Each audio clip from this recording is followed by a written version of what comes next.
과거 가장 심각했던 팬데믹 사건 이후 한 나라는 두 번째 재앙을 맞이하게 됩니다.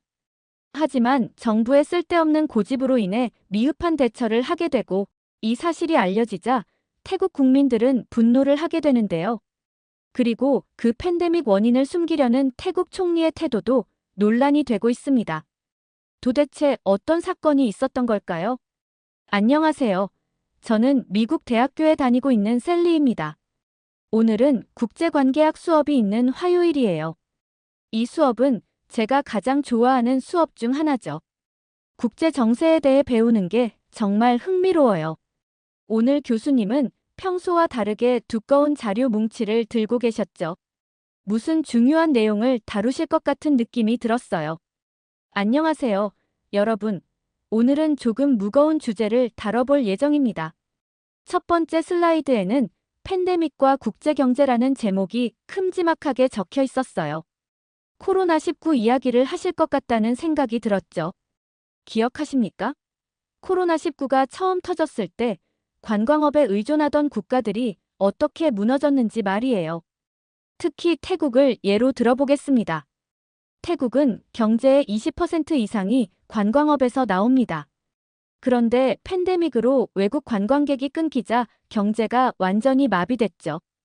2020년 태국을 방문한 외국인 관광객 수는 전년 대비 83% 감소했습니다. 약 670만 명 정도였는데 이전에는 4천만 명 가까이 방문했었거든요. 호텔업계는 더욱 심각했습니다. 방콕의 5성급 호텔들 중 상당수가 임시 휴업에 들어갔고 직원들을 해고해야 했어요. 푸켓, 파타야 같은 관광 도시들은 거의 유령 도시가 되었죠. 그런데 말이에요. 지금 태국은 또다시 같은 위기를 맞고 있습니다. 순간 교실이 더욱 조용해졌어요. 저는 눈을 크게 뜨고 교수님을 바라봤어요. 또다시요? 지금 2025년인데도요? 최근 보고서에 따르면 태국의 누적 확진자 수는 이미 20만 명에 육박했습니다. 그리고 이 수치는 계속 증가하고 있어요. 저는 충격을 받았어요. 코로나19가 아직도 이렇게 큰 문제가 되고 있다니요. 미국에서는 상황이 많이 안정된 것 같았는데 다른 나라는 여전히 어려움을 겪고 있었던 거예요. 병상 부족 문제도 심각합니다. 특히 방콕과 주변 지역의 병원들은 이미 포화 상태에 가까워요. 중환자실은 말할 것도 없고요. 저는 이 상황이 얼마나 심각한지 점점 깨달아가고 있었어요. 단순히 경제 문제가 아니라 사람들의 생명과 직결된 문제였죠. 그리고 코로나19의 확산세는 여전히 계속되고 있습니다. 교수님의 마지막 말이 교실에 무겁게 울려 퍼졌어요. 저는 손을 들고 싶었지만 망설였어요. 어떻게 이런 상황이 다시 벌어질 수 있는 건지, 태국 정부는 무엇을 하고 있는 건지, 다른 나라들은 어떻게 대응하고 있는 건지. 교수님이 학생들의 반응을 살피시더니 말씀하셨어요. 여러분이 궁금해하는 표정들이에요. 어떻게 이런 일이 다시 일어날 수 있는지 말이죠. 이 문제를 이해하려면 단순히 보건 정책만 봐서는 안 됩니다. 국제 정치, 경제적 의존성, 외교 관계 등 복합적인 요소들을 모두 고려해야 해요. 아, 그렇구나. 이것이 바로 국제관계학에서 다루는 내용이겠어요. 모든 것이 연결되어 있다는 거죠. 이 문제가 생각보다 훨씬 복잡하고 중요한 문제라는 걸 깨달았거든요. 그리고 앞으로 교수님이 어떤 이야기를 더 들려주실지 정말 궁금해졌어요. 자, 이제 구체적인 현황을 보여드리겠습니다. 교수님이 말씀하시며 새로운 화면을 띄우셨어요. 태국 보건부 로고가 선명하게 보이는 공식 발표 자료였죠. 지난주에만 신규 확진자가 6만 명을 넘었습니다. 6만 명이요? 일주일에 말이에요? 저는 무의식적으로 펜을 꽉 쥐었어요. 이건 정말 심각한 수준이었죠. 미국에서도 팬데믹 초기에 이런 급증세를 보인 적이 있었는데 지금 태국 상황이 그때와 비슷해 보였어요. 더 심각한 것은 학교 상황입니다. 태국의 여러 학교 사진들이 나타났는데 평소라면 학생들로 북적였을 교정이 텅 비어 있었어요. 학교에서 감염자가 쏟아지고 있어요. 특히 집단 생활을 하는 환경에서는 전파 속도가 더욱 빨라지고 있습니다. 방콕 인근의 한 고등학교는 급기야 3일간 휴교를 선언했습니다. 하지만 3일로 끝날 문제는 아닌 것 같아요. 감염 확산세를 봤을 때 더 길어질 가능성이 높습니다. 많은 부모들이 자녀의 안전을 걱정하고 있습니다. 교수님의 말씀에 저는 고개를 끄덕였어요. 부모 입장에서는 아이들을 학교에 보내는 것도 걱정되고 그렇다고 집에만 있게 할 수도 없고요. 교수님, 병원 상황은 어떤가요? 새로운 슬라이드가 나타났어요. 태국의 주요 병원들 현황을 보여주는 자료였는데 모든 지표가 빨간색으로 표시되어 있었어요. 위험 수준이라는 뜻이겠죠. 쭈랄롱콘 대학의 의학부 교수 인터뷰를 인용하면 병원 병동은 이미 가득 찬 상태예요. 감염되지 않은 환자들은 다른 부서로 전원되고 있습니다. 예를 들어 심장병 환자나 당뇨병 환자 같은 분들도 코로나19 환자들 때문에 원래 병동을 사용할 수 없는 상황이에요. 더 큰 문제는 따로 있어요. 입원 대기 중 추가 감염자가 발생하는 경우도 보고되고 있거든요. 교수님이 또 다른 슬라이드를 준비하시더니 말씀하셨어요. 그런데 의료 문제만 있는 게 아니에요. 또 하나의 문제가 있습니다. 화면에 태국의 약국과 편의점 사진들이 나타났어요. 그런데 이상했어요. 진열대가 비어있는 곳들이 많이 보였거든요. 마스크예요. 교수님이 한 단어로 문제를 정리해 주셨어요. 저는 2020년이 생각났어요. 그때도 마스크를 구하기가 정말 어려웠죠. 약국마다 줄을 서서 기다리고 그래도 못 구하는 경우가 많았어요. 갑작스러운 수요 증가로 마스크 사재기가 시작됐습니다. 약국과 편의점에는 다시 마스크가 동나는 사태가 벌어지고 있어요. 화면의 빈 진열대들이 그 상황을 생생하게 보여주고 있었어요. 자, 그런데 여러분. 지금까지 들은 내용들을 보면 어떤 생각이 드십니까? 단순히 방역이 실패했다고 해서 이런 상황이 벌어질까요? 교수님이 새로운 슬라이드를 띄우시며 고개를 저으셨어요. 문제는 단순한 방역 실패만이 아닙니다. 화면에는 태국의 정치 지도가 나타났어요. 그리고 그 옆에는 현재 태국 총리의 사진이 있었죠. 태국의 패통탄 친나와 총리를 아시나요? 그런데 그의 외교 정책에는 특별한 특징이 하나 있어요. 새로운 슬라이드가 나타났는데 태국과 중국의 국기가 나란히 놓여 있었어요. 그리고 그 사이에는 악수하는 손 모양의 그림이 있었죠. 바로 중국과의 친밀한 외교 노선을 고수하고 있다는 점입니다. 패통탄 총리가 취임한 이후 태국은 중국과의 경제 협력을 더욱 강화했습니다. 1대1로 프로젝트 참여를 확대했고 중국 기업들의 태국 투자도 대폭 늘었어요. 특히 관광 분야에서 중국 의존도가 심각한 수준입니다. 코로나19 이후 태국을 방문한 중국 관광객은 연간 1천만 명을 넘었어요. 전체 외국인 관광객의 25% 이상을 차지했죠. 저는 그 수치에 놀랐어요. 4명 중 1명이 중국 관광객이라니 정말 의존도가 높았네요. 문제는 여기서 시작됩니다. 현재 태국의 코로나19 확산세가 중국 관광객의 대규모 입국 이후부터 시작됐다는 점이에요. 지난 3월 중국이 해외 단체 관광을 전면 재개한다고 발표했을 때 태국 정부는 가장 먼저 환영 의사를 표명했습니다. 그 결과 4월 한 달 동안만 약 80만 명의 중국 관광객이 태국에 입국했어요. 이는 2019년 같은 기간 대비 95% 수준까지 회복된 수치입니다. 그런데 바로 이 시기부터 태국의 확진자 수가 급증하기 시작했습니다. 태국 국민들의 비판이 이어지고 있습니다. 정부가 경제적 이익만 생각하고 국민 건강은 뒷전으로 밀었다. 중국 관광객 유치가 우선이었나라는 비판 여론이 거세죠. 저는 태국 국민들의 심정이 이해됐어요.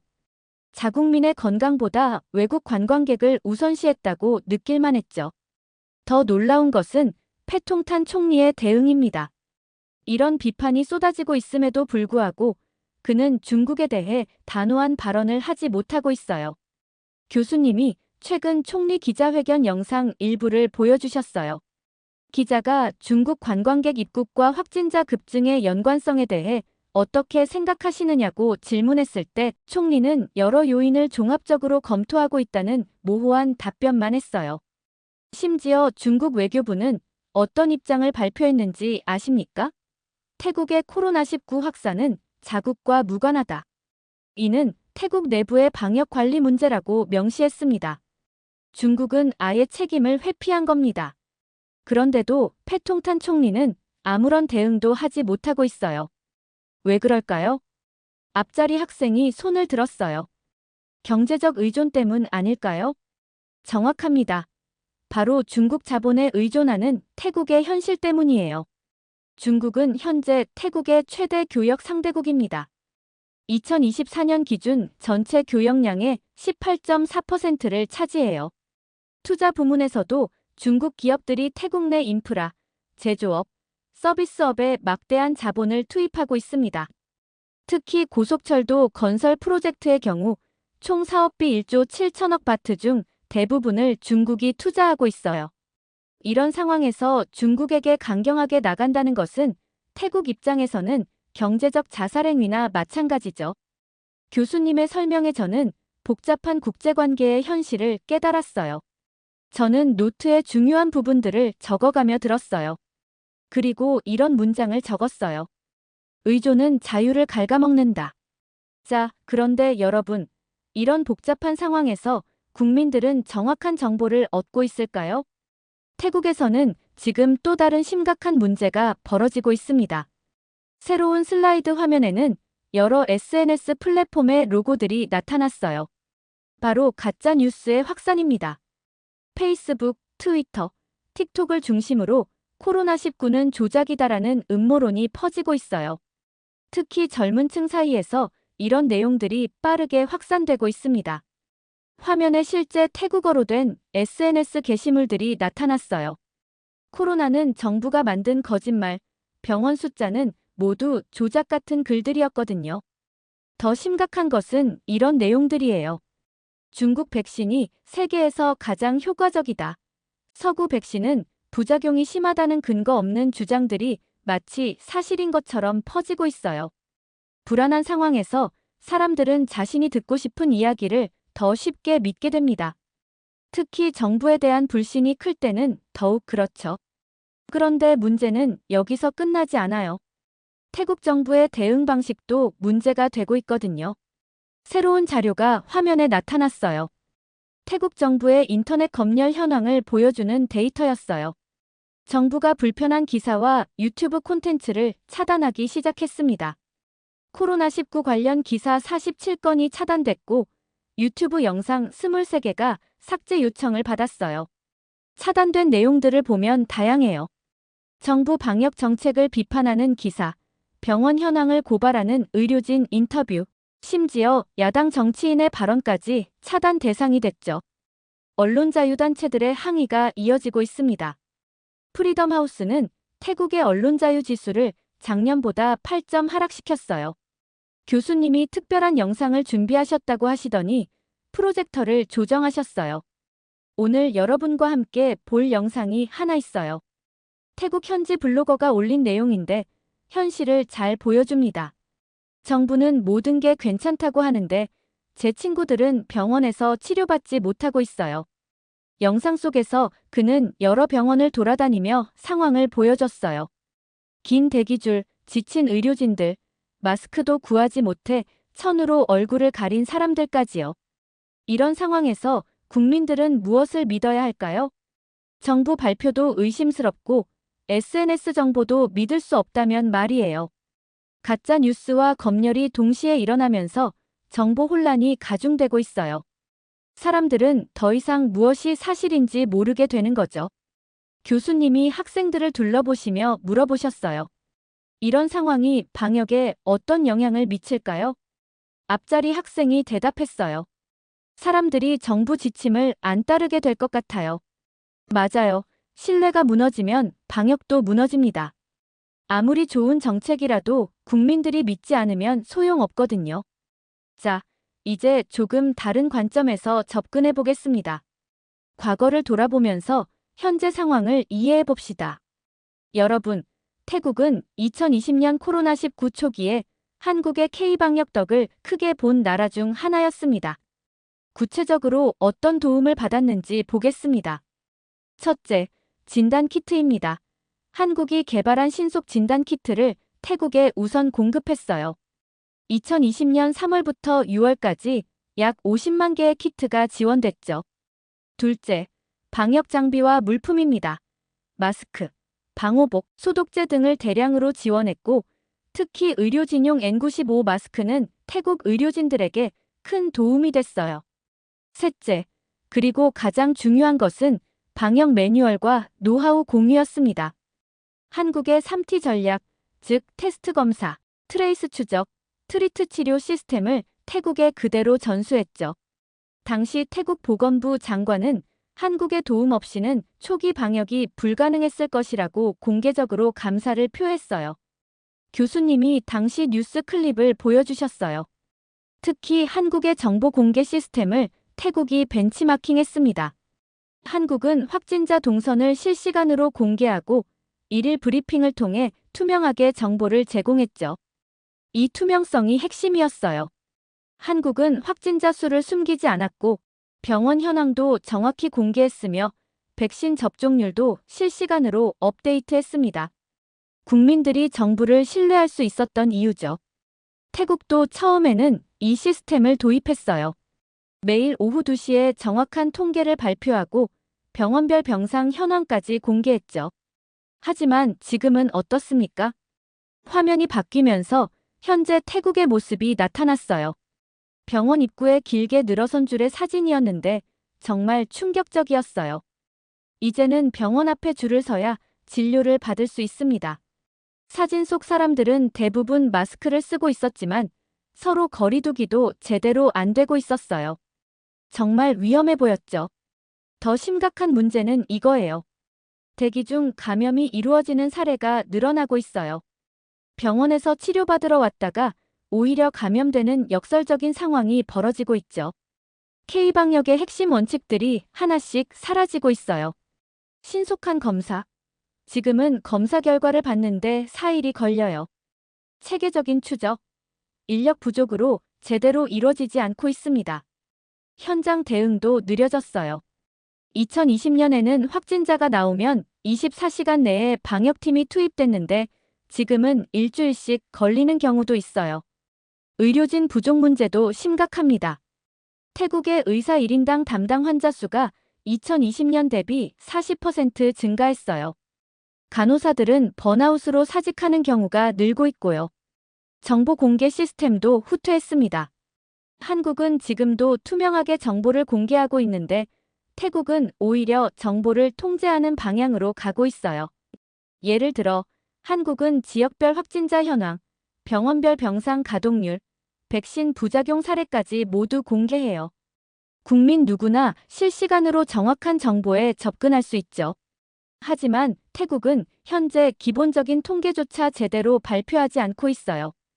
태국 정부는 K방역의 가치를 너무 쉽게 잊어버렸습니다. 정말 안타까운 일이었어요. 좋은 시스템이 있었는데 왜 포기한 걸까요? 저는 이 문제가 단순히 의료 시스템의 문제가 아니라 더 근본적인 문제와 연결되어 있다는 생각이 들었어요.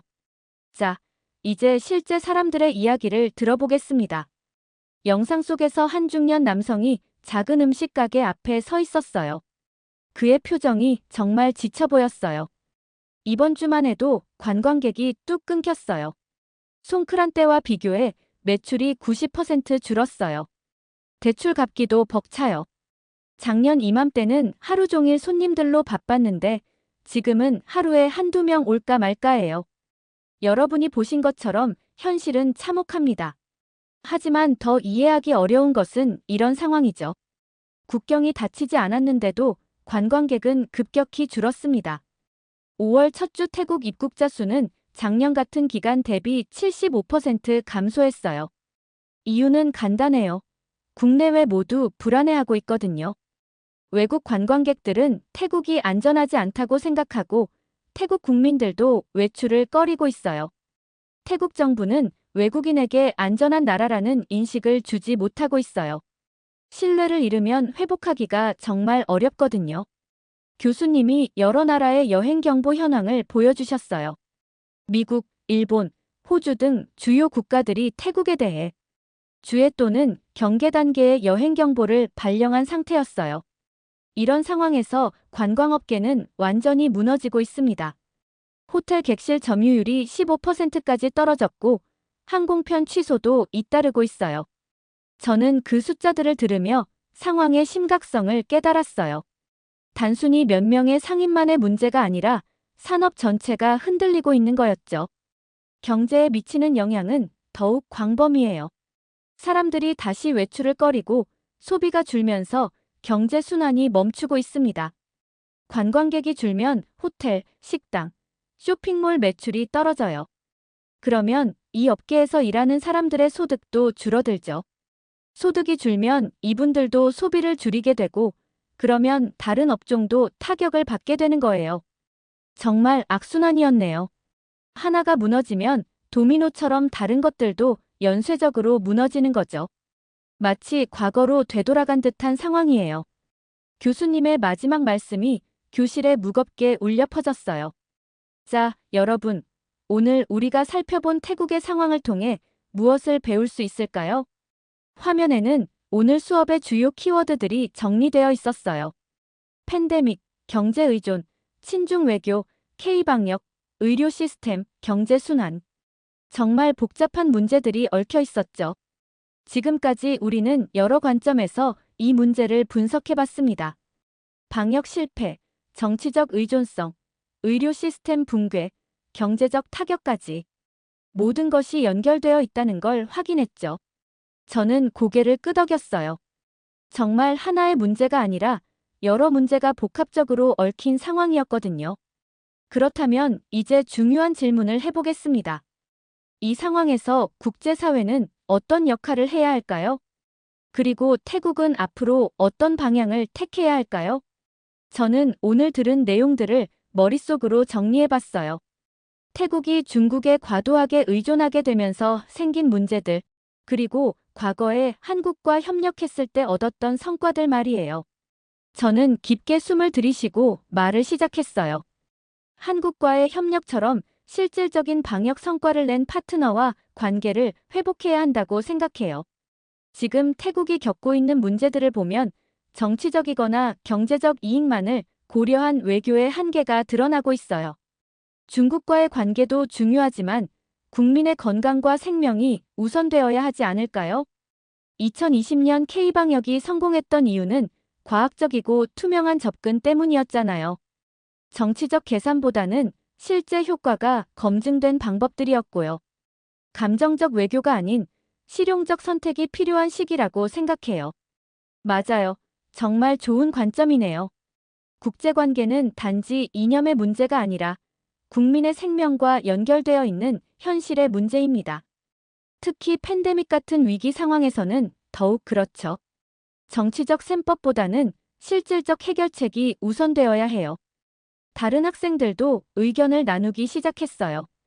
어떤 학생은 국제기구의 역할이 중요하다고 했고, 또 다른 학생은 투명한 정보 공유가 핵심이라고 말했어요. 교수님이 모든 의견을 들으신 후 정리해 주셨어요. 여러분의 의견을 종합해보면 결국 신뢰가 가장 중요한 키워드인 것 같네요. 국가 간의 신뢰, 정부와 국민 간의 신뢰, 정보에 대한 신뢰 말이에요. 정말 그런 것 같았어요. 오늘 들은 모든 문제들의 근본에는 신뢰의 부재가 있었거든요. 앞으로 국제관계를 공부하실 때 오늘의 사례를 기억하시길 바랍니다. 현실의 문제를 해결하는 것이 진짜 외교의 목적이라는 점을요. 수업 종이 울리고 학생들이 하나둘 자리를 정리하기 시작했어요.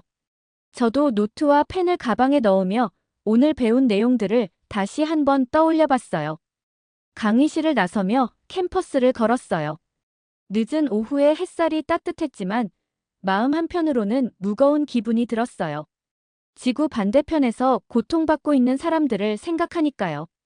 저는 마음속으로 다짐했어요. 앞으로 국제관계를 공부할 때 항상 사람을 먼저 생각하자고. 정치적 이익이나 경제적 계산보다는 실제로 도움이 되는 해결책을 찾는 데 집중하자고. 그리고 가장 중요한 깨달음을 노트 마지막 페이지에 적었어요. 진짜 외교는 국민의 생명을 지키는 일이다. 이 문장이 앞으로 제가 공부하고 일할 때의 지침이 될 것 같았어요. 오늘의 수업은 끝났지만 진짜 배움은 이제 시작인 것 같았어요. 이렇게 태국의 두 번째 대재앙을 다룬 사연 어떻게 들으셨나요? 과거 코로나 때 K방역의 우수함을 알았는데 태국은 한국을 선택하지 않은 행동이 너무 안타까웠습니다. 여러분들의 의견은 어떠신가요? 다양한 의견을 댓글을 통해 공유해주세요. 영상 시청 감사드리고 구독과 좋아요 부탁드립니다. 태국에서 끔찍한 상황이 일어나고 있습니다. 태국 노동자들은 과거로 돌아가야 된다는 이야기를 하고 있고 태국이 중국의 손 안에서 놀아나고 있다고 주장합니다. 이러한 상황에 태국의 경제력은 더욱더 밑바닥을 기어가고 태국은 작은 중국이라는 이야기를 하고 있는데요. 도대체 태국에서는 무슨 일이 있었던 걸까요? 안녕하세요. 저는 엘라입니다. 미국 동부의 명문대학교에 다니고 있어요. 한국에 1년간 교환학생으로 지냈던 경험이 있어서 아시아 경제에 특별한 관심을 가지고 있답니다. 오늘은 제가 수강 중인 21세기 신흥경제국의 도전과 함정 세미나 수업에서 있었던 충격적인 사건에 대해 말씀드릴게요. 오늘 아침 강의실에 들어서자 밀러 교수님이 프로젝터로 태국의 경제 데이터와 최근 뉴스를 화면에 띄우고 계셨어요. 자, 오늘은 태국 경제에 대해 이야기해 보겠습니다. 교수님이 말씀하셨어요. 태국이 2024년 들어 한국과의 협력을 점점 줄이고 중국과 가까워지면서 어떤 변화가 일어났을까요? 교수님이 저를 지목하셨어요. 한국은 전기차, 전자제품, 관광 등 여러 산업에서 태국의 중요한 파트너였어요. 그런데 최근 태국에서 반한 감정이 커지면서 한국 기업들이 철수했고 그 빈자리를 중국이 채웠죠. 교수님이 고개를 끄덕이셨어요. 한국 기업은 태국에서 기술력과 품질을 앞세워 성장했지만 태국 정부의 친중 정책과 반한 정서로 인해 경쟁력을 잃었습니다. 결국 한국 기업이 떠난 자리는 BYD 같은 중국 기업이 차지했죠. 화면에는 BYD가 태국에 4억 9천만 달러를 투자하여 연간 15만 대의 전기차를 생산할 계획이라는 뉴스가 떴어요. 뒷자리에서 손이 올라갔어요. 결국 태국은 현대차 대신 중국차를 선택한 건가요? 교수님은 안경을 고쳐 쓰시며 대답하셨어요. 네, 하지만 단순한 대체가 아닙니다. 현대차가 제공하던 기술 이전, 고품질 차량, 애프터 서비스 시스템 등이 사라지고 중국차 중심의 시장이 형성되면서 부작용도 나타나고 있어요. 저는 다시 손을 들었습니다. 교수님, 그렇다면 태국 소비자들은 이런 변화를 어떻게 받아들이고 있나요? 저렴한 가격이 매력적이겠지만 장기적으로는 서비스 품질 저하가 문제가 될 수 있을 것 같은데요. 교수님이 미소를 지으셨어요. 실제로 초기에는 가격 매력에 많은 소비자들이 중국차를 선택했지만 최근에는 AS 문제, 부품 공급 지연, 배터리 수명 문제 등으로 불만이 늘어나고 있어요. 하지만 이미 시장 구조가 변해버린 상황이라 소비자들의 선택지가 줄어들었죠. 옆자리의 소피아가 작은 목소리로 물었어요. 그럼 한국 기업들은 왜 태국 시장에서 완전히 철수한 거야? 가격 경쟁을 하면 안 됐을까? 저는 조용히 대답했습니다. 단순히 가격 문제만은 아니었어. 태국 정부의 정책적 지원이 중국 쪽으로 기울었고 태국 내 반한 감정으로 인해 소비자들의 인식도 바뀌었거든. 복합적인 요인이 작용한 거지. 교수님이 우리의 작은 대화를 듣고 거들어 주셨어요. 엘라의 말이 맞습니다. 이는 단순한 기업 간 경쟁이 아니라 국가 간 경제 정책과 외교 관계가 복잡하게 얽힌 사례죠. 자, 이제 중국 전기차 기업들의 태국 진출 전략을 살펴보겠습니다. 특히 BYD의 사례는 주목할 만합니다. 저는 펜을 들고 메모할 준비를 했어요. BYD는 뉴스에서 자주 보던 기업이었죠. 급속도로 성장하는 중국 전기차 기업으로 유럽과 아시아 시장에 공격적으로 진출하고 있었어요. 교수님은 레이저 포인터로 화면을 가리키며 설명을 이어갔습니다. BYD는 태국 정부의 전기차 산업 지원을 적극 활용하며 공격적인 가격 할인 정책을 펼치고 있습니다. 현재 태국에서 전기차 판매량 1위를 기록하고 있죠. 화면에는 BYD의 태국 판매량 그래프가 나타났어요. 작년 대비 300% 성장했다는 수치가 눈에 띄었죠. 저는 이 숫자를 메모하면서 궁금증이 생겼어요. 어떻게 이렇게 빠르게 시장을 장악할 수 있었을까? 마침 제 생각과 비슷한 질문이 나왔어요. 강의실 뒤쪽에서 아시아계 학생인 리나가 손을 들었습니다. 하지만 가격이 싸다고 해서 품질이 좋다고 할 수는 없잖아요. 리나의 질문에 몇몇 학생들이 고개를 끄덕였어요. 맞습니다. BYD를 비롯한 중국 전기차의 가장 큰 특징은 초기 가격 경쟁력이지만 장기적으로는 내구성 문제와 낮은 애프터 서비스로 인해 소비자 불만이 높아질 가능성이 있습니다. 저는 궁금한 점이 있어서 손을 들었어요. 교수님, BYD가 태국에 투자하는 4억 9천만 달러는 어떤 방식으로 사용되나요? 단순히 조립 공장인지 아니면 R&D 센터도 함께 설립하는 건가요? BYD의 태국 투자는 주로 생산 라인 구축에 집중되어 있습니다.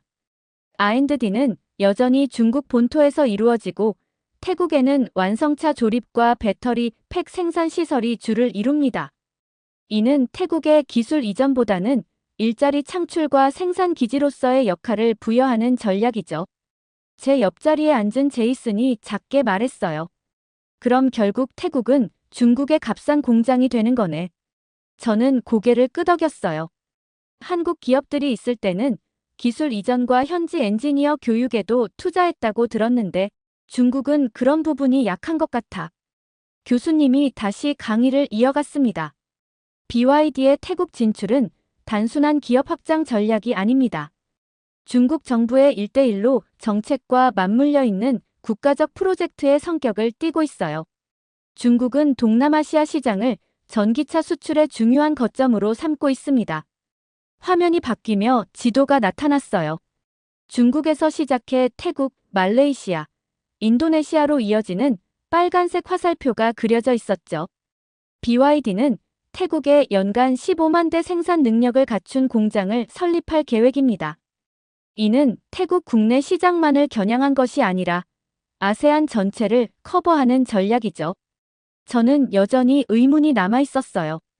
그렇다면 태국 소비자들은 왜 품질 문제에도 불구하고 중국 차를 선택하는 걸까요? 교수님은 생각에 잠긴 듯 잠시 멈췄다가 대답하셨어요. 가격이 가장 큰 요인이지만 그것만은 아닙니다. BYD를 비롯한 중국 기업들은 디지털 기능과 스마트 인터페이스에 많은 투자를 하고 있어요. 젊은 소비자들에게 어필하는 요소죠. 게다가 태국 정부의 전기차 보조금 정책이 중국차에 유리하게 설계되어 있다는 점도 중요한 요인입니다. 다른 학생이 질문했어요. 그럼 한국 기업들은 다시 태국 시장에 돌아올 가능성이 있나요? 교수님은 고개를 천천히 흔드셨어요. 현재로서는 쉽지 않아 보입니다. 이미 중국 기업들이 시장을 장악했고 태국 정부의 정책 방향도 바뀌지 않는 한 재진입 장벽이 매우 높은 상황입니다. 교수님의 말씀이 끝나자 강의실에는 잠시 정적이 흘렀어요. 저는 태국의 상황에 대해 한국에서 들었던 추가 정보가 생각나서 조심스럽게 손을 들었습니다. 교수님, 제가 한국에 교환학생으로 있을 때 들은 이야기가 있는데요. 태국이 이렇게 갑작스럽게 경제 정책을 바꾸고 중국과 더 가까워진 배경에는 패통탄 친나와 총리의 개인적인 이해관계가 있다는 분석이 있더라고요. 실제로 태국 내에서도 이런 의견이 지배적이라고 들었는데 이 부분에 대해 어떻게 생각하시나요? 교수님은 표정이 약간 긴장된 듯 했지만 전문가다운 침착함을 유지하셨어요. 경제 정책 변화의 배후에는 항상 정치적 요인이 있기 마련이죠. 패통탄 친나와 총리는 취임 이후 중국과의 관계 강화를 최우선 과제로 삼았고 이 과정에서 그의 가족 기업들이 중국과 여러 계약을 체결했다는 보도가 있었습니다. 제이슨이 궁금증을 참지 못하고 물었어요. 그게 정확히 어떤 거래였나요? 교수님은 잠시 생각하시더니 조심스럽게 대답하셨어요. 학술적인 관점에서 살펴보자면 친나와 가문의 기업들은 중국, 국영기업과 여러 인프라 프로젝트 계약을 맺었습니다. 특히 방콕 외곽 고속도로, 건설과 남부철도 프로젝트에서요. 이런 계약들이 투명한 입찰 과정 없이 진행되었다는 비판이 있었죠. 저는 노트북에 빠르게 메모를 하면서도 내심 놀랐어요. 한국에서 들었던 이야기가 실제로 사실이었던 거죠. 리나가 다시 손을 들었어요. 그럼 태국 국민들은 이런 상황을 어떻게 받아들이고 있나요? 정부 정책에 반대하는 움직임은 없나요? 교수님이 깊은 한숨을 내쉬셨어요. 복잡한 질문입니다. 태국은 정치적으로 매우 분열된 국가입니다. 도시 중산층과 젊은 세대는 이런 정책에 비판적인 반면 친나와 총리의 지지 기반인 농촌 지역에서는 중국과의 협력이 가져올 경제적 혜택에 기대를 걸고 있어요. 하지만 최근엔 방콕에서 몇 차례 대규모 시위가 있었고 한국 기업 철수로 인한 일자리 감소가 주요 이슈 중 하나였습니다. 소피아가 갑자기 궁금한 듯 질문했어요. 그런데 왜 하필 한국 기업들이 표적이 됐을까요? 일본이나 유럽 기업들도 태국에 많이 있잖아요. 한국 기업들이 태국에서 높은 시장 점유율을 가지고 있었고, 특히 모바일, 가전제품, 자동차 시장에서 중국 기업들과 직접적인 경쟁 관계에 있었거든요. 중국이 이 시장들을 타깃으로 삼았을 가능성이 높아요. 또한 외교적 측면에서 봤을 때 한국은 미국과 가까운 동맹국이라는 점도 중요한 요소입니다. 중국은 동남아시아에서 미국의 영향력을 줄이기 위해 노력하고 있고 미국의 동맹국인 한국 기업을 밀어내는 것이 그 전략의 일환으로 볼 수 있죠. 교수님이 화면을 다음 슬라이드로 넘기셨어요. 한국 자동차와 중국 자동차의 품질 비교 차트가 나타났습니다. 강의실 앞쪽에서 알렉스가 손을 들었어요. 그럼 현대차와 같은 한국 기업이 있었다면 태국 소비자들이 더 나은 선택을 할 수 있었던 건가요? 교수님은 이 질문을 기다렸다는 듯이 프레젠테이션을 넘기셨고 화면에는 상세한 품질 비교 차트가 나타났어요. 좋은 질문입니다.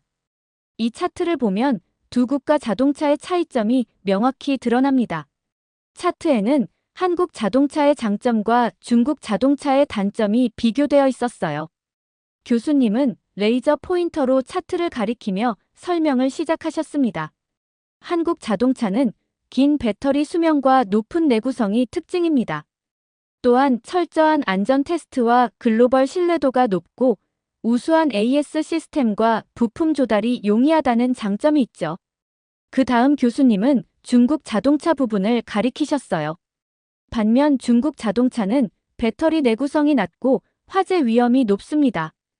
AS 시스템 부재로 인한 소비자 불만이 많고 차량 수명이 짧고 감가상각이 빠르다는 단점이 있습니다. 제 옆에 앉은 에밀리가 손을 들었어요. 그럼 태국은 당장 싸게 중국 전기차를 사고 있지만 장기적으로 손해를 볼 수도 있다는 거네요. 교수님은 고개를 끄덕이셨어요. 정확합니다. 단기적으로는 가격이 매력적이지만 장기적으로는 차량 유지 비용과 신뢰성 문제로 소비자들이 어려움을 겪을 가능성이 큽니다. 교수님은 다음 슬라이드로 넘어가셨어요. 화면에는 중국 내 전기차 화재 사고 통계가 나타났습니다. 중국 차의 문제점에 대해 좀 더 구체적으로 살펴보겠습니다. 교수님은 심각한 표정으로 설명을 이어가셨어요. 가장 우려되는 부분은 안전성 문제입니다. 중국 내부 통계에 따르면 하루에 평균 8대씩 전기차에서 화재가 발생하고 있어요. 이는 서구나 한국 제조사의 전기차 화재 발생률보다 훨씬 높은 수치입니다. 저는 놀라서 고개를 들었어요. 하루에 8대라니 너무 많은 숫자였죠. 교수님은 계속 설명하셨어요. 이런 안전 문제로 인해 중국에서는 BYD는 빌드 유어 데드의 약자다. BYD를 타려면 목숨을 걸어야 한다. 생명보험 두둑히 들고 타야 하는 차라는 농담이 있을 정도죠. 특히 중국의 한 유명 자동차 평론가는 BYD 차량의 가격이 저렴한 이유는 소비자의 생명을 담보로 했기 때문이라는 다소 과격한 평가를 하기도 했습니다. 강의실이 갑자기 조용해졌어요. 학생들은 충격받은 듯한 표정으로 서로를 바라보았습니다. 소피아가 조용히 물었어요. 그런데 왜 태국 정부는 이런 문제점을 알면서도 중국 차를 적극적으로 들여오는 건가요? 교수님은 잠시 침묵하시더니 조심스럽게 대답하셨어요. 여러 요인이 있겠지만 앞서 언급된 정치적 이해관계가 큰 부분을 차지할 것입니다. 또한 중국은 태국에 엄청난 경제적 지원을 약속했고 이는 단기적으로 태국 경제에 도움이 될 수 있습니다. 저는 한국에서 보았던 자동차 공장이 생각나서 손을 들었어요. 교수님, 사실 중국 기업들이 태국에서 쓰는 생산 시스템에 대해 추가로 말씀드리고 싶은 게 있습니다. 제가 한국에서 들은 바로는 중국 기업들이 한국 기업들이 오랜 시간 동안 태국에서 구축해온 기업 인프라와 생산 방식, 효율적인 근무 환경 같은 시스템을 그대로 사용하고 있다고 해요. 심지어 한국이 구축해놓은 시스템을 태국뿐만 아니라 다른 국가의 공장에서도 그대로 모방해서 사용하고 있다고 하던데요. 교수님은 눈썹을 치켜 올리셨어요. 매우 날카로운 관찰입니다, 엘라. 실제로 중국 기업들은 복제와 개선 전략으로 유명하죠. 한국 기업들이 태국에서 구축한 공급망과 생산 시스템을 그대로 가져가는 경우가 많습니다. 심지어 한국 기업에서 일하던 현지 관리자들을 영입해 그 노하우를 활용하기도 하고요. 제이슨이 의아한 표정으로 물었어요. 그게 가능한가요?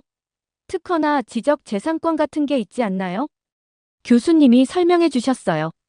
생산 시스템이나 근무 환경 같은 것들은 특허로 보호받기 어려운 부분입니다. 또한 중국 기업들은 유사하지만 다른 방식으로 변형해 법적 문제를 피해가는 전략을 자주 사용하죠. 저는 몇 개월 전 한국의 경제신문에서 읽었던 기사가 생각났어요.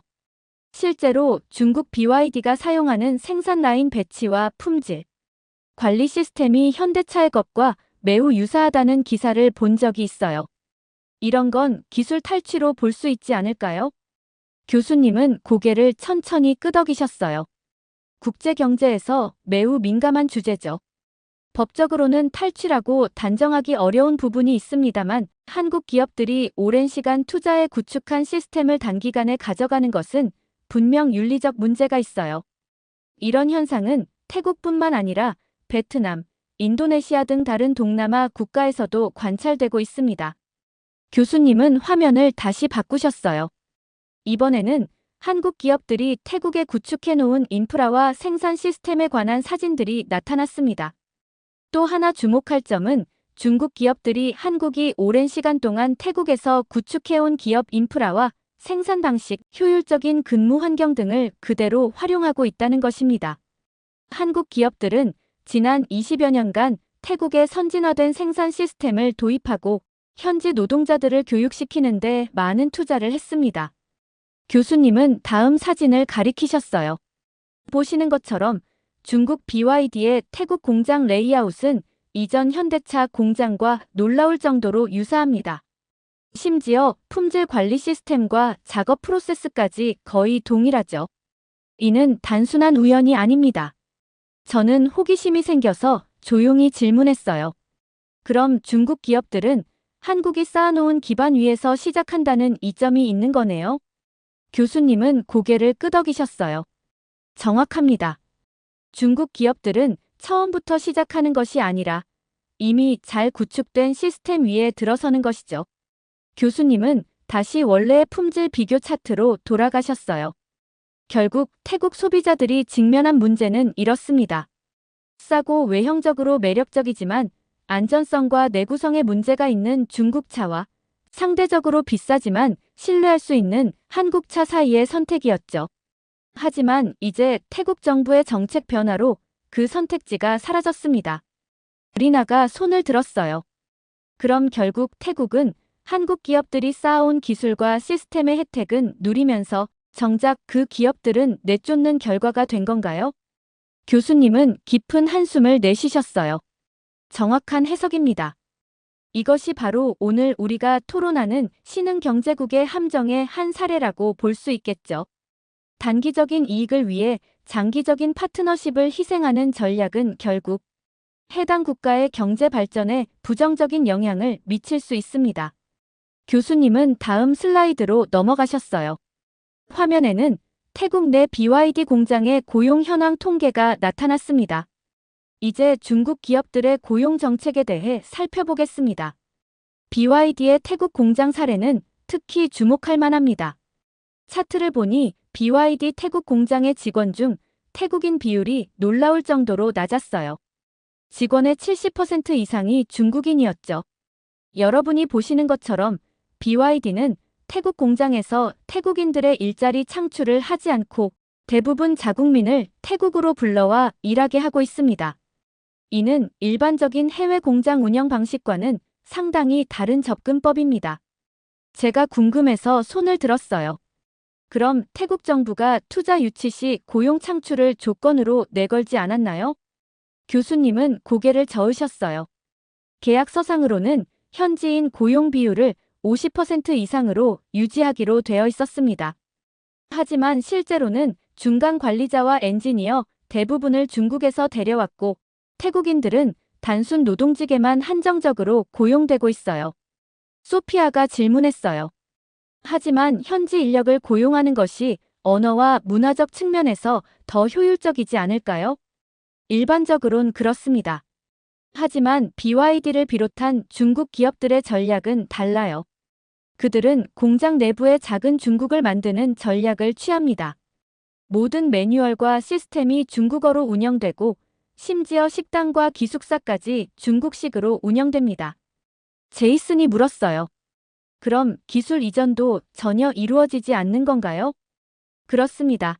한국 기업들이 현지 인력 교육과 기술 이전에 투자했던 것과는 대조적으로 중국 기업들은 핵심 기술과 노하우를 철저히 중국인 직원들 사이에서만 공유합니다.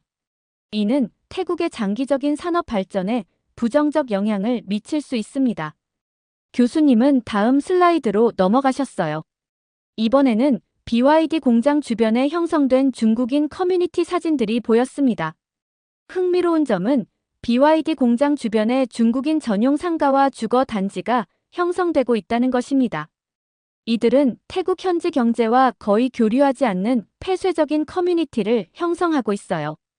결과적으로 투자 금액의 상당 부분이 태국 경제로 유입되지 않고 중국으로 다시 빠져나가는 현상이 발생합니다. 제이슨이 갑자기 손을 들었어요. 교수님, 제가 얼마 전에 뉴스를 봤는데 중국 BYD가 한국 시장에도 진출했다던데 한국에서의 반응은 어떤가요? 교수님은 미소를 지으셨어요. 흥미로운 질문입니다. 사실 BYD를 비롯한 중국 전기차 브랜드들이 한국 시장에 진출했지만 판매 실적은 매우 저조한 상황입니다.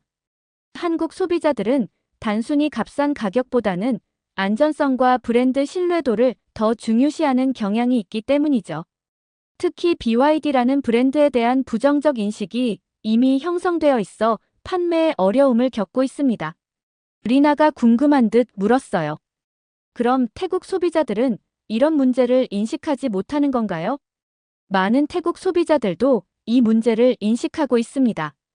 실제로 최근 방콕에서는 대규모 노동자 시위가 있었어요. 태국 자동차 산업 노동자들이 패통탄 친나와 총리를 향해 한국 기업들을 다시 불러오라는 요구를 한 것이죠. 한국 기업들이 제공했던 안정적인 일자리와 기술 교육의 기회가 사라지면서 많은 태국 노동자들이 일자리를 잃었고 남아있는 일자리도 중국인들에게 돌아가는 상황에 대한 불만이 고조되고 있습니다. 교수님은 마지막 슬라이드로 넘어가셨어요. 오늘 우리는 태국의 사례를 통해 신흥 경제국이 직면할 수 있는 함정에 대해 살펴봤습니다. 단기적인 이익과 정치적 이해관계를 위해 장기적인 경제 발전을 희생하는 결정이 어떤 결과를 초래할 수 있는지 분석했죠. 교수님은 강의를 마무리하셨어요. 다음 주에는 이와 유사한 상황에 처한 다른 동남아 국가들의 사례를 비교 분석하겠습니다. 특히 베트남이 어떻게 중국과 균형을 맞추면서 서방 기업들과의 협력을 유지하고 있는지 살펴볼 예정입니다. 오늘 강의를 들어주셔서 감사합니다. 강의가 끝나고 학생들이 자리에서 일어나기 시작했어요. 저는 노트북을 덮으며 오늘 배운 내용을 곰곰이 생각했습니다. 태국의 사례는 단순한 해외 사례 연구가 아니라 글로벌 경제의 복잡한 역학관계를 이해하는 데 중요한 교훈을 주는 것 같았습니다. 이렇게 BYD 중국 기업의 전기차가 한국이 빠진 자리에 들어간 사연 어떻게 들으셨나요? 값싼 가격으로 승부하려는 중국 전기차가 한국에서의 판매 실적이 저조한 상황을 보고 한국인들은 역시 안전을 중요하게 생각한다고 느꼈습니다. 또 한국 기업들이 해외에서 어떤 영향력이 있는지에 대해서도 다시 한번 느끼게 되었습니다. 여러분들의 의견은 어떠신가요? 다양한 의견을 댓글을 통해 공유해주세요. 영상 시청 감사드리고 영상 재미있으셨다면 구독과 좋아요 부탁드립니다.